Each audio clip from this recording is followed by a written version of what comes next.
Before going to bed, I overheard a strange conversation between my daughter-in-law and my son. After Thanksgiving, he goes straight to the nursing home. I kicked the door open and shouted, "Before you go, I'll show you a special film." And when I pressed play on the TV, my daughter-in-law fainted. "I'm glad to have you here. Follow my story until the end and comment the city you're watching from, so I can see how far my story has reached. My name is Edward, and I'm 67 years old. 2 years ago, I thought I'd lost everything when my beloved wife Martha passed away from cancer. But I was wrong. I hadn't lost everything then. I was about to lose what little I had left, and it would come from the people I trusted most. It was the night before Thanksgiving, and I was shuffling down the hallway in my slippers, heading to the kitchen for my evening glass of warm milk. The routine had become sacred to me since Martha died. She used to make it for me every night, adding just a touch of honey the way I liked it. Now I made it myself, a small ritual that kept her memory alive. The house was quiet, except for the soft murmur of voices coming from the living room. My son Leonard and his wife Ava were having what sounded like a serious conversation. I wasn't trying to eavesdrop, but their voices carried down the hallway, and something in Ava's tone made me pause. "After Thanksgiving, he goes straight to the facility," she was saying, her voice cold and matter-of-fact.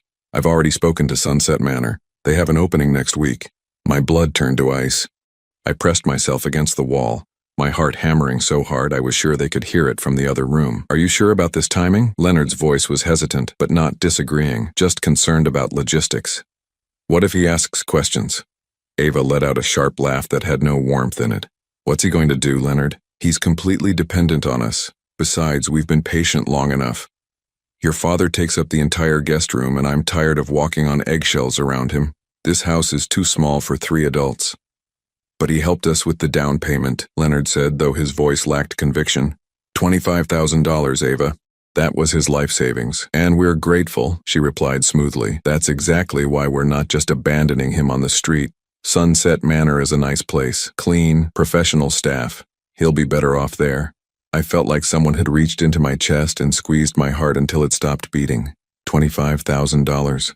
My life savings, the money I'd scraped together from 43 years of working at the steel mill, the money Martha and I had set aside for our retirement, for emergencies, for our family's future. I'd given it to them willingly when they said they were struggling to buy this house. "What about the rest of his money?" Leonard asked. "His pension? His Social Security? Power of attorney, remember?" Ava's voice was practically purring now. "Once he's in the facility, and we can prove he needs full-time care, we can manage all his finances. The pension alone is $1,800 a month, plus his Social Security. That's almost $3,000 monthly we can use to pay for this house." The walls seemed to be closing in around me. I had to grip the doorframe to keep from falling. These people, my son and his wife, weren't just planning to abandon me. They were planning to steal from me. They were planning to warehouse me in some facility and take control of every penny I had. "I just feel bad about it sometimes," Leonard mumbled. "Don't," Ava snapped. "Your father had his life. He raised you. He had his marriage. He had his career. Now it's our turn. We're young, Leonard. We deserve to enjoy our lives without some old man shuffling around, leaving his pills everywhere and monopolizing the bathroom for an hour every morning." Old man, that's what I was to them, not Leonard's father. Not the man who had worked double shifts to pay for his college education. Not the man who had walked him down the aisle at his wedding because his own father had abandoned him when he was 12. Just some old man taking up space. I stood there in that hallway, in my pajamas and worn slippers, feeling smaller than I had ever felt in my entire life. The betrayal wasn't just Leonard's words or Ava's coldness. It was the realization that I had been living a lie for the past 2 years. Every smile, every "How was your day, Dad?" every "We're so glad you're here with us" had been a performance. "The papers are already signed," Ava continued. "I told them he has early-stage dementia and can't make decisions for himself anymore." "But he doesn't have dementia," Leonard protested weakly. "Who's going to know? He's old, he's grieving, he's confused. The staff at Sunset Manor deals with families like ours all the time. Adult children who can't handle the burden anymore." Burden. The word hit me like a physical blow. I thought about all the ways I'd tried to make myself useful since moving in with them. I cooked dinner 3 nights a week. I kept the yard immaculate. I paid for groceries every other week with my pension money. I babied their temperamental old furnace and fixed every leaky faucet and squeaky door in this house. I thought I was contributing. I thought I was earning my place. But to Ava, I was just a burden. "When do we tell him?" Leonard asked. "We don't," Ava said firmly. "We wake up Monday morning. pack his things, and drive him there. Clean break. No drama, no arguments, no guilt trips. By Monday night, this house will be ours again. I couldn't listen anymore. My legs felt like they were going to give out, and I needed to get back to my room before they heard me. I crept down the hallway, each step feeling like I was walking through quicksand. Once inside my room, I closed the door as quietly as I could and sat heavily on the edge of my bed. The room suddenly looked different to me. This wasn't my room, I realized. This was their guest room. I was just a temporary occupant and my time was up. I looked around at my belongings, Martha's photograph on the nightstand, my clothes hanging in half the closet, my medications lined up on the dresser. 2 years of trying to build a new life, and it was all about to be packed up and shipped off to Sunset Manor. But as I sat there in the darkness, something else began to grow alongside the hurt and betrayal. It started as a tiny spark of anger, and it grew hotter with each passing minute. They thought I was helpless. They thought I was just some confused old man who would go along with whatever they decided. They had no idea who they were dealing with. I hadn't survived 43 years in a steel mill by being passive. I hadn't raised Leonard as a single father after his mother died by giving up when things got tough. And I sure as hell wasn't going to let some manipulative woman and my weak-willed son steal my life and my dignity without a fight. Leonard and Ava had made one crucial mistake. They assumed I was defenseless. Tomorrow was Thanksgiving, and they had no idea what kind of feast I was about to serve them. I barely slept that night. Every time I closed my eyes, I heard Ava's voice saying burden and old man. By 5 in the morning, I gave up trying to sleep and sat in my chair by the window, watching the sun come up over the neighborhood I'd helped them move into. This house, this beautiful 2-story colonial with the wraparound porch and mature oak trees, existed because of me. Not just the $25,000 down payment, though that had been everything Martha and I had saved. I'd also spent countless weekends here over the past 2 years fixing, improving, maintaining. I'd replaced the entire plumbing in the upstairs bathroom. I'd rewired the kitchen when the old electrical work started throwing sparks. I'd painted every room except their master bedroom. I'd poured my blood, sweat, and savings into making this house a home for my family, and they were planning to throw me away like yesterday's newspaper. As I sat there remembering, the anger that had started last night began to crystallize into something harder, more focused. I started thinking about Leonard when he was growing up and how different things had been then. His mother died when he was 16, cancer, just like Martha. I was 34 years old, working at the mill and suddenly trying to raise a grieving teenager by myself. I could have remarried. God knows there were women interested. But Leonard was so broken by losing his mother that I couldn't bear the thought of bringing someone new into our lives who might not understand what he was going through. So I focused everything on him. I worked extra shifts to pay for his college. I drove 6 hours each way every weekend during his freshman year because he was homesick and struggling. I paid for his wedding to Ava, a $15,000 celebration that nearly wiped out what little savings I had left after his education. I remembered that wedding day clearly now. Ava had insisted on an expensive venue, expensive flowers, expensive everything. Leonard had come to me, embarrassed but desperate, asking if I could help. "Just until we get on our feet, Dad," he'd said. "Ava's family expects a certain kind of wedding." Even then I should have seen the warning signs. Ava's family expected, but they weren't paying. It was always someone else's responsibility to fund Ava's expectations. But I'd said yes because I loved my son, and I wanted him to be happy. I liquidated the small investment account Martha and I had built up, and I handed Leonard a check for $15,000. I told myself it was worth it to see him smile on his wedding day. Now I understood the truth. I hadn't been buying Leonard's happiness. I'd been buying Ava's temporary approval, and the clock had been ticking ever since. I thought about the past 2 years, living in this house with them. All the little moments that I'd interpreted as love and care, I now saw with different eyes. When Ava insisted I join them for dinner every night, I'd thought she was being inclusive. Now I realized she was keeping tabs on me, making sure I wasn't getting too independent or making outside friends. When Leonard suggested I move in with them instead of staying in the apartment Martha and I had shared, I thought he was being thoughtful. Now I understood he was getting me away from neighbors who knew me, away from my routine, away from my independence. When they encouraged me to put their names on my bank account just for emergencies, I'd thought they were helping me plan for the future. Now I knew they were planning to rob me. The worst part was realizing how they'd isolated me. Back in my old apartment, I'd had Mrs. Rodriguez next door who checked on me every day. I'd had coffee every Tuesday with my old work buddy Frank. I'd had my routines, my independence, my dignity. Here I had nothing except what they allowed me to have. But they'd made a mistake. They thought 2 years of manipulation had made me helpless, but they'd forgotten something important about me. I might be 67, but I wasn't some doddering fool. I'd managed a crew of 30 men at the steel mill for over 20 years. I'd negotiated with union representatives and plant managers. I'd solved problems, handled crises, and made decisions that affected people's livelihoods. Those skills didn't disappear just because I'd retired. I got dressed quietly and made my way downstairs. Leonard and Ava were still sleeping, which gave me time to think and plan. I made my coffee and sat at the kitchen table with a notepad, just like I used to do when I was working through a problem at the mill. First, I needed information. I walked to Leonard's home office, where he kept all the household files. I'd helped him organize this filing system when they first moved in, so I knew where everything was. I found the folder labeled Dad's Documents and felt my stomach drop. Inside were papers I'd never seen before.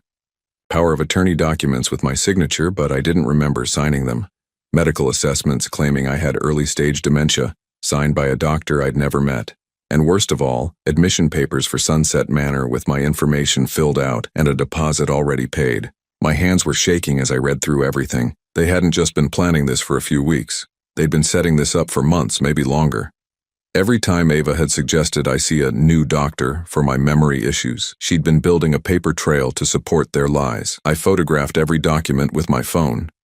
Martha had given me this smartphone for my 65th birthday, and she'd taught me how to use the camera. "You never know when you might need evidence of something, Eddie," she'd said with a laugh. If only she'd known how right she was. Next, I checked their financial documents. Leonard had always been careless about leaving papers out, and I found their bank statements in a stack on his desk. What I saw made my blood boil. They'd been spending my down payment money on luxury purchases, a $5,000 weekend getaway to Napa Valley last month. Ava's new car, a BMW that cost more than I'd made in 6 months at the mill. Leonard's golf club membership, which ran $800 a month. They'd taken my life savings and used it to fund a lifestyle they couldn't afford, and now they planned to take my pension and Social Security to keep the party going. I photographed those documents too. But the real discovery came when I found Ava's personal phone, which she'd left charging on the kitchen counter. I knew her passcode because I'd watched her enter it dozens of times. It was Leonard's birthday. Her text messages told the whole story.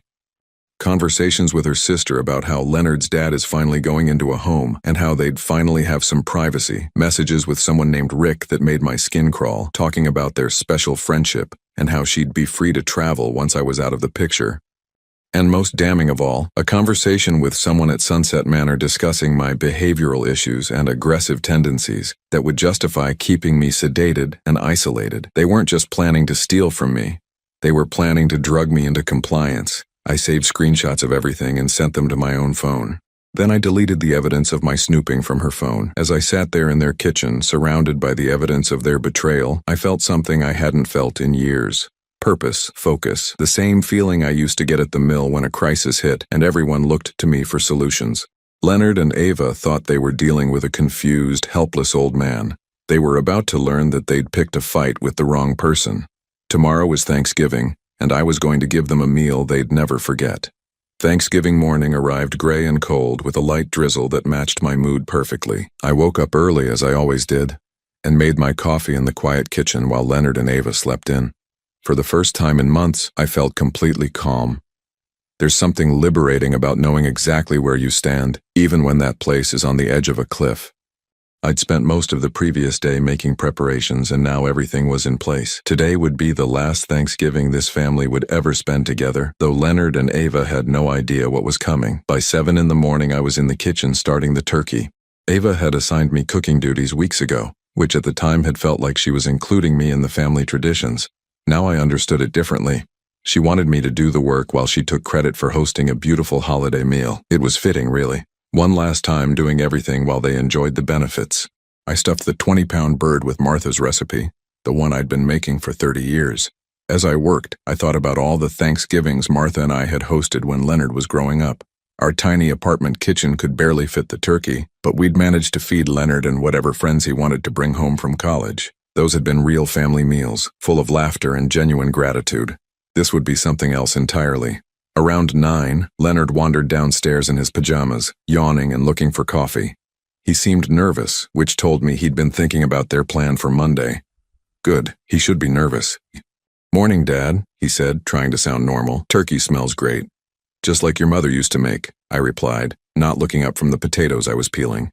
She always said Thanksgiving was about being grateful for family. I watched him flinch slightly at that. Leonard had always been a terrible liar, even as a child. He got that from his mother, who couldn't keep a secret to save her life. It was one of the things I'd loved about her. Yeah, well, Leonard mumbled, pouring his coffee. Mom always made everything special.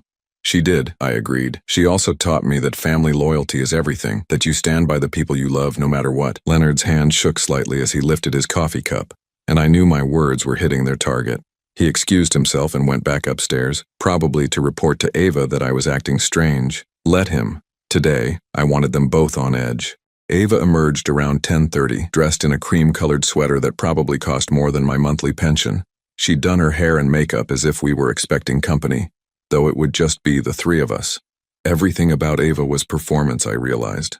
Even her marriage to my son was just another show. "Edward, you've been busy," she said, surveying the kitchen with that fake smile she'd perfected. "Everything looks wonderful." "I wanted today to be special," I told her, meeting her eyes directly. "I have a feeling it's going to be memorable." Something flickered across her face at that. A moment of uncertainty, but she recovered quickly and started fussing with the table settings, rearranging things that didn't need rearranging. Nervous energy, I realized. She was feeling the pressure too. Perfect. While they both bustled around the house, pretending everything was normal, I made my final preparations. I'd hidden a small digital recorder in the living room the night before, tucked behind one of Ava's decorative pillows. I'd also set up my laptop in my bedroom, connected to the living room television through the wireless system Leonard had installed last Christmas. Everything was ready. The meal itself was tense, though I don't think Leonard and Ava realized how obvious they were being. They kept exchanging glances, and Ava kept steering the conversation toward safe topics like the weather and Leonard's work. Neither of them mentioned any plans for the weekend, which was telling. Normally, Ava would spend the entire meal discussing her Black Friday shopping strategy. "This is delicious, Dad," Leonard said, cutting into his turkey. "You really outdid yourself." "I wanted to make sure everything was perfect," I replied. "After all, this might be our last family dinner for a while." Both of them froze at that. Ava's fork stopped halfway to her mouth, and Leonard's chewing slowed to a stop. "What do you mean?" Ava asked carefully. I shrugged, playing innocent. "Oh, just that the holidays are busy. People get caught up in their own lives. Sometimes families drift apart without even realizing it." "That's not going to happen to us," Leonard said quickly. "We're family. We stick together." The irony of those words, coming from someone who was planning to abandon me in 48 hours, was almost too much to bear. But I kept my expression neutral. "Of course," I said. "Family is everything."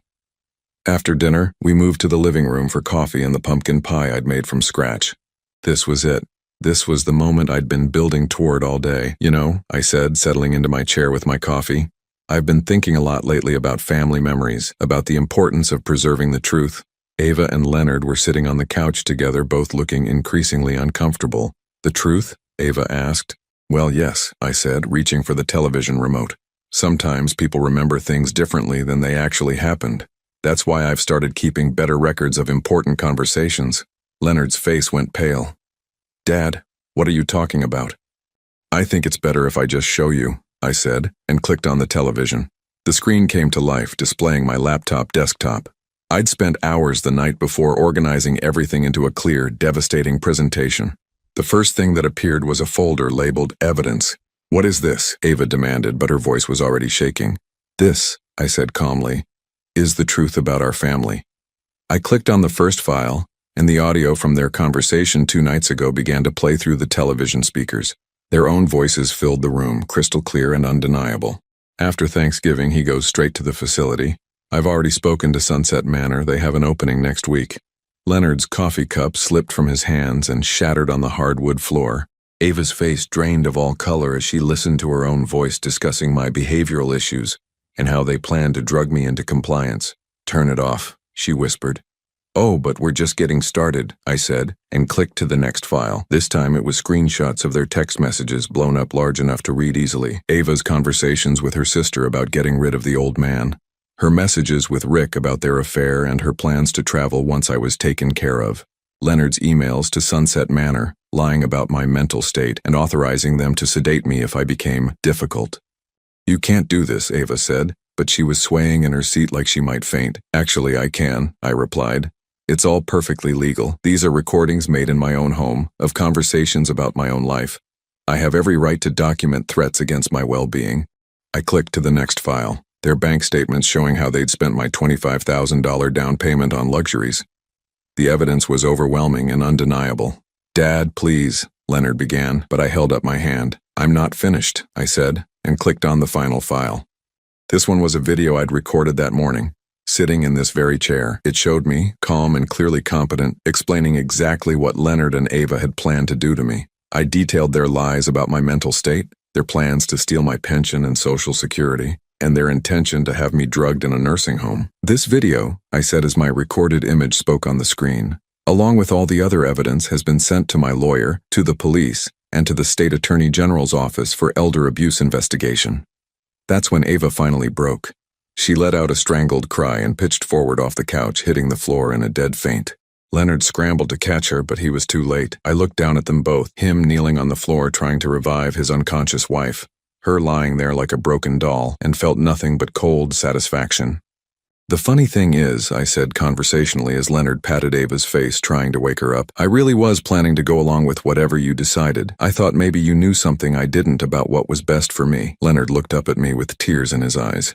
"Dad, I'm sorry. I'm so sorry. We can fix this." I shook my head. "No, son. Some things can't be fixed, but they can be paid for." As Ava began to stir on the floor, moaning softly, I stood up and walked toward my bedroom. I had phone calls to make and arrangements to finalize. The real Thanksgiving feast was about to begin. The silence that followed was deafening. Ava lay on the living room floor, Leonard kneeling beside her with a wet cloth he'd grabbed from the kitchen. She was conscious now, but barely coherent, mumbling something about lawyers and mistakes. Her perfect Thanksgiving outfit was wrinkled and stained with spilled coffee, and her carefully styled hair hung in her face like wet strings. I remained standing by the television, the remote still in my hand, watching them both with the detached calm of someone who had finally stopped pretending everything was fine. "Help me get her to the couch," Leonard pleaded, but I didn't move. "She'll be fine," I said. "Shock wears off quickly, trust me, I know." Leonard managed to help Ava sit up against the couch, and slowly her eyes focused on me. The look she gave me was pure hatred, mixed with something I'd never seen from her before. Fear. "You have no right," she whispered, her voice hoarse. "Those were private conversations. In my house," I replied calmly, "about my life, about stealing my money and having me drugged. I'd say I have every right."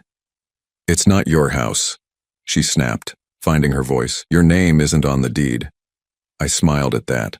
It was the first genuine smile I'd felt in months. "Actually, Ava, that's where you're wrong." Leonard looked confused.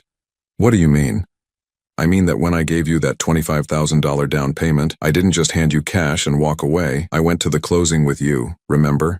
I signed papers too. I insisted on being added to the deed as a partial owner, proportional to my contribution." The color drained from Leonard's face as he remembered. "But the lawyer said exactly what I asked him to say, that it was a family gift. But the legal documents tell a different story. I own 37% of this house, Leonard. You can't sell it without my permission, and you certainly can't kick me out of it." Ava struggled to her feet, swaying slightly. "That's impossible. We would have known. You would have known if you'd read the documents instead of just signing wherever Leonard pointed. But you were too excited about getting your hands on my money to pay attention to the details." I walked over to Leonard's home office and returned with a folder I'd retrieved earlier. Inside were copies of all the closing documents with my ownership percentage highlighted in yellow. 37%, I repeated, placing the papers on the coffee table. "Plus, since you've been using my pension money to help pay the mortgage for the past 2 years, that percentage has actually increased. My lawyer estimates I now own approximately 42% of this property." Leonard was staring at the papers like they might catch fire. "But why didn't you tell us?" "Because I trusted you," I said simply. "I thought we were family. I thought you'd treat me with respect and dignity.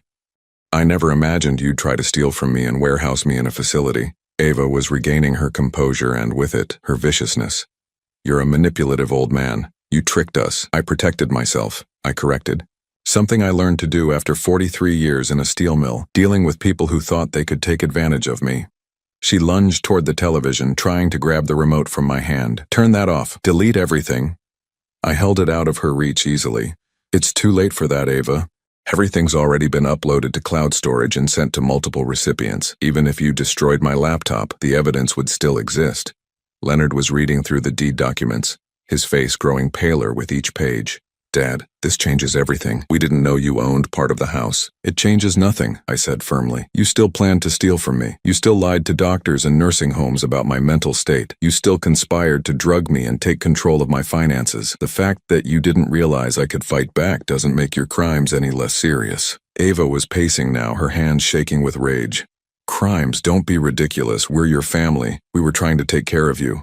By lying about my mental health, by planning to have me sedated, by stealing my pension, I shook my head. That's not care, Ava, that's elder abuse and it's a felony. The weight of that word, felony, hit them both like a physical blow. Leonard sank into his chair and Ava stopped pacing. What do you want? Leonard asked quietly. I want my dignity back, I said. I want my independence back, and I want both of you out of my life. You can't kick us out, Ava protested. Even if you own part of the house, we own the majority. True, I agreed, but I can make your lives very uncomfortable. I can refuse to sign any sale documents if you decide to move. I can demand my share of the equity if you want to refinance. I can invite friends over whenever I want, since this is my home too. I can play my music as loud as I want, cook whatever I want, come and go as I please.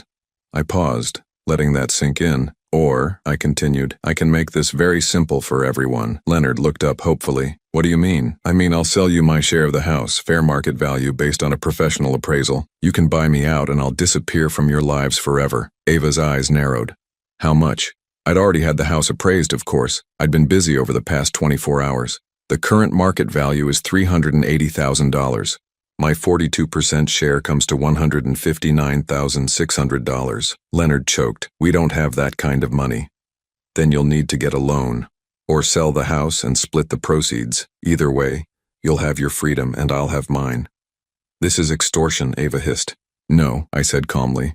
This is business. You wanted to steal my pension and Social Security to pay for your lifestyle. This way, you get to keep your house, and I get fair compensation for my investment. Everyone wins. Ava was looking desperate now. What about the nursing home? We've already paid the deposit. That's your problem, I replied. You should have asked me before making decisions about my life. Leonard was staring at his hands, finally understanding the full scope of what they'd done. Dad, I'm sorry.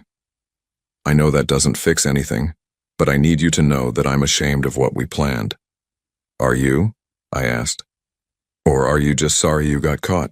He looked up at me with tears in his eyes. I'm sorry for all of it. I'm sorry I let Ava convince me that this was the right thing to do. I'm sorry I betrayed you. I'm sorry I forgot everything you taught me about integrity and family loyalty. For a moment, I almost softened. This was my son, the boy I'd raised, the young man I'd sacrificed everything for. But then I remembered his voice on that recording discussing my behavioral issues and agreeing to have me drugged. I appreciate the apology, I said finally. But it doesn't change anything. Trust once broken can't be repaired with words. Ava had been quiet for several minutes, but now she spoke up, her voice cold and calculating. Fine, we'll buy you out, but it will take time to arrange financing. You have 30 days, I said. After that, I start charging rent for my bedroom and I'll be inviting friends over regularly. Remember, this is my home too. 30 days isn't enough time, Leonard protested. It's more time than you were planning to give me, I pointed out. Monday morning, remember? Pack his things and drive him to Sunset Manor? Leonard winced at his own words being quoted back to him. I've already spoken to a lawyer, I continued. Everything is documented and legal. If you try to force me out or interfere with my daily life in any way, I'll file charges immediately. Elder abuse, financial exploitation, conspiracy to commit fraud. The authorities take these things very seriously these days. Ava was studying me with new eyes as if seeing me for the first time. You planned all of this. I protected myself, I corrected again. Something you should have expected from a man who survived 67 years in this world. The afternoon sun was setting outside, casting long shadows across the living room. What should have been a peaceful Thanksgiving evening felt more like the aftermath of a war. In a way, I suppose it was. I'll be in my room, I announced, standing up. I suggest you two start making some phone calls. Banks, mortgage companies, whatever it takes. The clock is ticking. As I walked toward the hallway, Ava called after me. You'll regret this, Edward. Family is all you have left. I turned back to look at them both, sitting in the wreckage of their schemes and lies. No, Ava, I said quietly. Family is what I thought I had. What I actually had was two people using me until I was no longer useful. The difference is, I finally learned to tell the difference. The last thing I heard as I closed my bedroom door was Ava's voice, sharp and angry. berating Leonard for his stupidity and weakness. Their perfect marriage was already showing cracks under pressure. Good. Let them turn on each other. I had my own future to plan.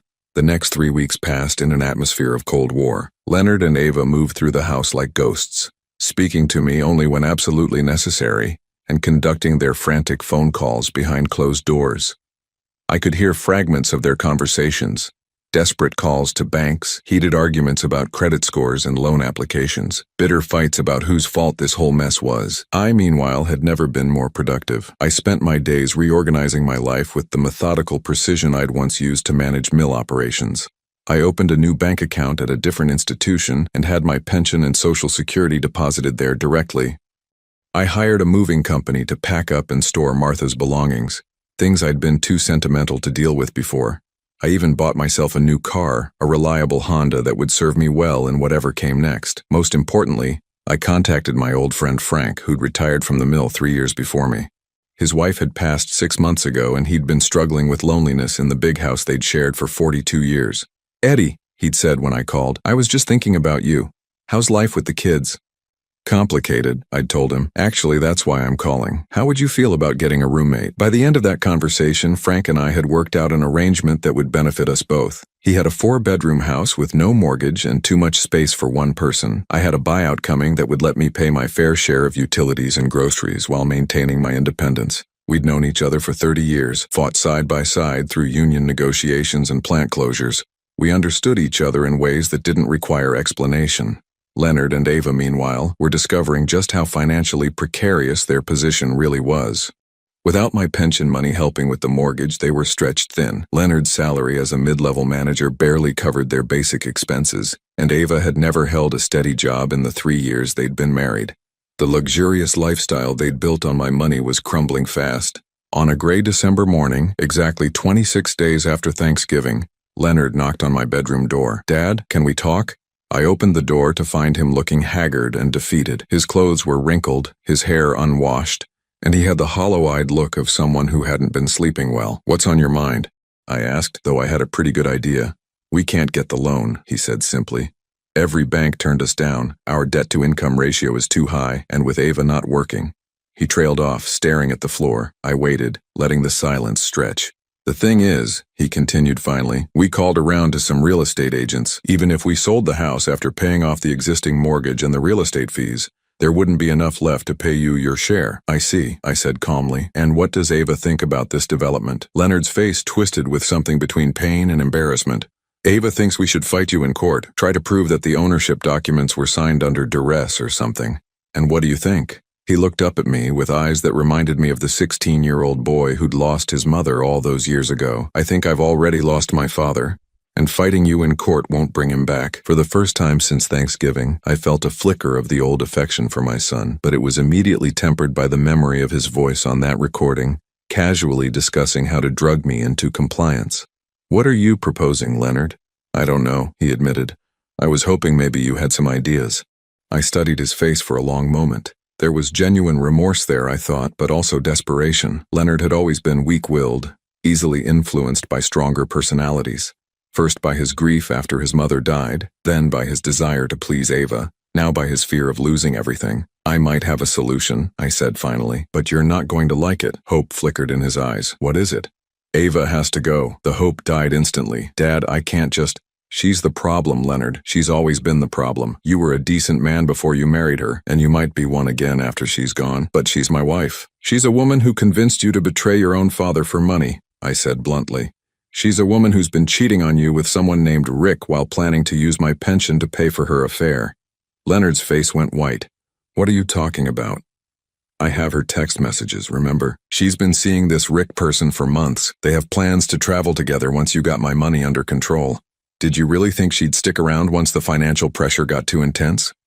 I pulled out my phone and showed him the screenshots I'd saved. Leonard read them in silence, his face cycling through shock, pain, and finally, a cold anger I'd never seen from him before. "She's been planning to leave me," he said quietly. "The moment she got what she wanted." I confirmed. "You were just a means to an end, son. A way to get access to my money in this house." Leonard sank into the chair by my window, holding his head in his hands. I'm such an idiot. You're a man who fell in love with the wrong woman, I said, more gently than I'd spoken to him in weeks. It happens to the best of us. What am I supposed to do now? You divorce her, I said simply. You file for divorce on grounds of adultery, and you use those text messages as evidence. Then you and I work out a new arrangement. Leonard looked up at me suspiciously. What kind of arrangement? I'll forgive the debt in exchange for full ownership of the house, I said. You can continue living here while you get back on your feet, but the house becomes mine. No more pretending we're equals when I'm the one paying the bills. And then what? Then you decide what kind of man you want to be, I said. The kind who honors his commitments and treats his family with respect, or the kind who schemes and lies to get what he wants. Leonard was quiet for a long time, staring out the window at the backyard he'd planned to enjoy while I rotted in a nursing home. She'll fight the divorce, he said finally. Let her try. I have enough evidence of her adultery and her financial abuse to bury her in court. Plus, she has no income and no assets of her own. What's she going to fight with? What about Rick? What about him? He's been having an affair with a married woman who was planning to steal from her elderly father-in-law. You think he's going to stick around when this gets messy? Leonard nodded slowly, understanding dawning on his face. You really think she'll just leave? I think Ava is a predator who moves on when her current target stops being profitable, I said. Give her 2 weeks of legal bills and public humiliation and she'll be gone. The conversation was interrupted by the sound of the front door slamming. Ava was home from whatever shopping expedition she'd been on, probably charging more debt to credit cards they couldn't afford to pay. Leonard, her voice called from downstairs. Where are you? We need to talk. Leonard and I looked at each other. Now or never, I said quietly. He took a deep breath and stood up. I guess it's time to find out who I really am. As we walked downstairs together, I felt something I hadn't experienced in months. Respect for my son. Not love, not yet. That would take time to rebuild if it ever could be. But respect for a man finally ready to face the consequences of his choices. Ava was in the kitchen, surrounded by shopping bags from expensive stores. She looked up as we entered, and I saw her eyes narrow as she took in our unified front. What's going on? She asked. But her voice was already tense with suspicion. Leonard walked over to the kitchen counter and picked up his laptop. I need to show you something, Ava. Leonard, what are you doing? But she was already backing toward the door, her predator's instincts telling her that the game had changed. I'm showing you some text messages, Leonard said, opening the laptop and turning it toward her. Messages between you and Rick about your plans for after we got control of Dad's money. Ava's face went through the same color changes I'd watched Leonard experience upstairs. Shock, denial, fear, and finally, cold calculation. Those are fake, she said quickly. He's manipulating you, Leonard. Can't you see what he's doing? Are they fake? Leonard asked quietly. Are the messages about leaving me once you got what you wanted fake? Are the plans to travel with Rick fake? Ava glanced between us, realizing that her usual tactics weren't going to work this time. When she spoke again, her voice was different, harder, more honest than I'd ever heard it. Fine, she said. Yes, I was planning to leave, but can you blame me? Look at this life, Leonard. Look at what we've become. Struggling to pay bills, taking care of your decrepit father, stuck in this boring suburban nightmare. So you decided to steal from him and abandon me? I decided to take what we deserved and start over somewhere better, with someone who actually has ambition. Leonard nodded slowly, as if her words were confirming something he'd already known, but been afraid to admit. I want you out, he said simply. You can't kick me out. I'm your wife. Not for much longer. Leonard's voice was steady now, resolved. I'm filing for divorce tomorrow. Adultery and financial abuse. Dad has evidence of everything. For the first time since I'd known her, Ava looked genuinely afraid. Leonard, please, we can work this out. I'll break it off with Rick. We can go to counseling. It's too late for that. You'll have nothing without me, she said desperately. You'll lose the house, your credit will be ruined, you'll be stuck taking care of your father until he dies. Leonard looked at her for a long moment, then glanced at me. Maybe, he said, but at least I'll be able to look at myself in the mirror. Ava's desperation turned to fury in an instant. You're both pathetic, she snarled. A weak, spineless man and a manipulative old fool. You deserve each other. She stormed out of the kitchen and we could hear her stomping around upstairs, presumably packing. Leonard and I stood there in the silence, listening to drawers slamming and closet doors banging. How do you feel? I asked him. Terrified, he admitted, but also relieved, like I can finally breathe again. Within 2 hours, Ava was gone. She left with 3 suitcases and a stream of threats about what her lawyer would do to us. She also left behind about $15,000 in credit card debt and a car lease she couldn't afford, but she was gone. That evening, Leonard and I sat in the living room where this had all started a month earlier. The atmosphere was completely different now, not warm exactly, but honest in a way it had never been before. "I'm sorry, Dad," Leonard said quietly. "I know I keep saying that, but I need you to know I mean it." "I know you do," I replied. "The question is, what are you going to do about it?" "Whatever it takes," he said, "however long it takes." I nodded. "We'll see." It wasn't forgiveness, not yet, but it was a beginning. 6 months later, I was sitting on Frank's back porch, watching the sunset paint the sky in shades of orange and pink that reminded me of the sunsets Martha and I used to watch from our old apartment balcony. The peace I felt was something I hadn't experienced in years, not the exhausted quiet of someone who'd given up fighting, but the deep satisfaction of someone who'd fought and won. Frank emerged from the kitchen carrying 2 beers and his famous grilled cheese sandwiches. At 71, he moved a little slower than he used to, but retirement had been kind to him. We'd fallen into an easy routine over the past months, 2 old friends who understood the value of companionship without constant conversation. "Any word from Leonard today?" Frank asked, settling into his chair with a grunt. "He called this morning," I said, accepting the beer gratefully. "The divorce is final as of yesterday." "How's he holding up?" "Better than I expected. Ava tried to fight for half the house, but when her lawyer saw the evidence of adultery and financial abuse, they settled quickly. She got nothing except her personal belongings and her debt."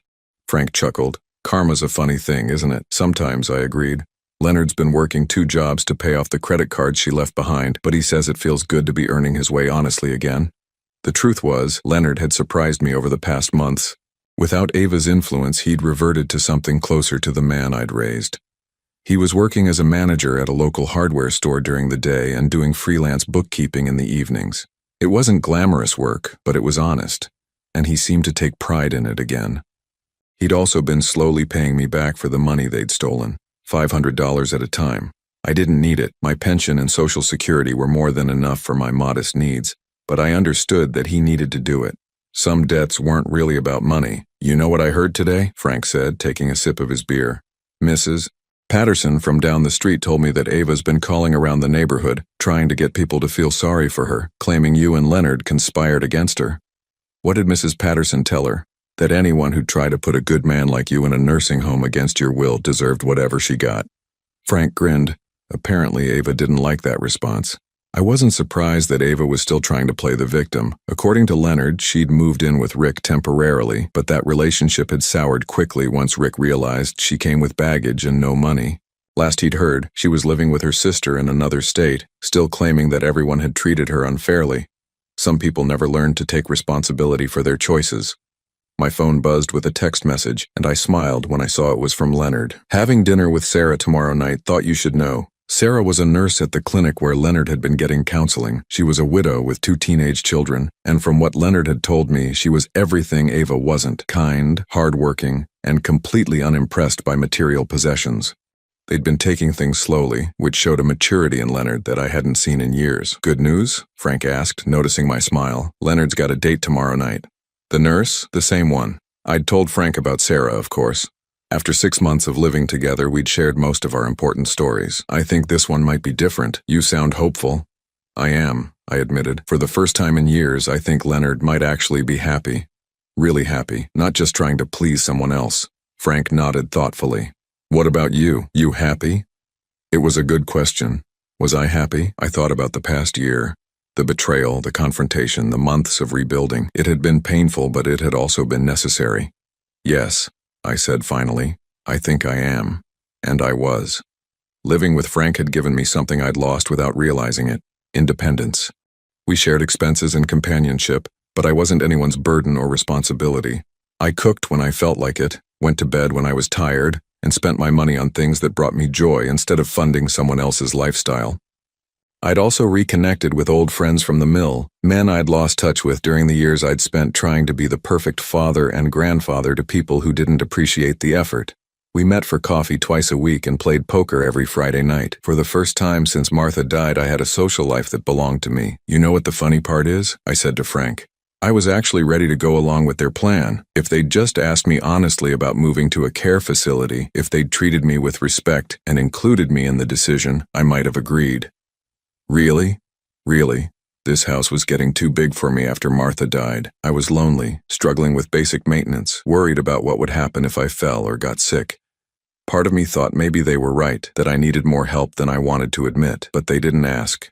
No, they decided for me. They lied to me, stole from me, and planned to drug me into compliance. And two, they treated me like a problem to be solved instead of a person with rights and feelings. Frank was quiet for a moment, watching a cardinal land on the bird feeder we'd hung from the old oak tree. My daughter wanted to put me in a place after Helen died, he said finally. Said she was worried about me being alone in this big house. What did you tell her? I told her I'd consider it when I was ready, but that I wasn't ready yet. She respected that. He smiled. Having you here has shown her that there are other ways to handle getting older. She's stopped bringing up the nursing home idea. Good, I said. Everyone deserves to make their own choices about how they want to live. As the sun continued to set, I found myself thinking about Martha. She would have been horrified by what Leonard and Ava had planned, but I thought she would have been proud of how I'd handled it. Martha had always been the stronger one in our marriage, the one who stood up to bullies and protected the people she loved. In fighting for my independence, I'd finally learned to channel some of her strength. Edward? Frank's voice interrupted my thoughts. Yeah? I'm glad you're here. This old house was getting too quiet without Helen. I'm glad I'm here too, I said, and meant it. My phone rang and I was surprised to see Leonard's number. He usually texted unless something was wrong. Dad? His voice sounded strange, excited but nervous. What's going on, son? I need to ask you something. It's about Sarah. I felt a smile tugging at my lips. Go ahead. I want to ask her to marry me. I know it's only been 6 months since the divorce, but we've been talking about it and we both feel ready. But I wanted to ask for your blessing first. The request surprised me. The old Leonard would have just announced his decision, probably after Ava had already planned the whole wedding. This showed a consideration and respect that had been missing for years. Tell me about her, I said. She's nothing like Ava, Leonard said immediately. She works hard, she's independent, she pays her own bills. She's raised 2 kids mostly on her own after her husband died in Afghanistan, and she's done an amazing job. They're good kids, respectful and responsible. How does she feel about your situation, the debt, the struggle to rebuild? She respects it, Leonard said. She says she'd rather be with someone who's working to fix his mistakes than someone who never makes any. She's not looking for someone to take care of her financially. She wants a partner. I thought about that. A partner. What a different concept from what Leonard had had with Ava, where he'd been expected to provide while she consumed. What about her kids? How do they feel about you? They're cautious, which I think is smart. Their mom has been single for 4 years and they're protective of her, but they've been respectful. And I think we're building trust slowly. And you? How do you feel about becoming a stepfather? Leonard was quiet for a moment. Terrified, he admitted, but also excited. These kids have been through a lot, losing their father and watching their mother struggle. I want to be someone they can count on, someone who adds stability to their lives instead of chaos. The maturity in his voice was remarkable. This wasn't the same man who'd been willing to drug his own father to avoid inconvenience.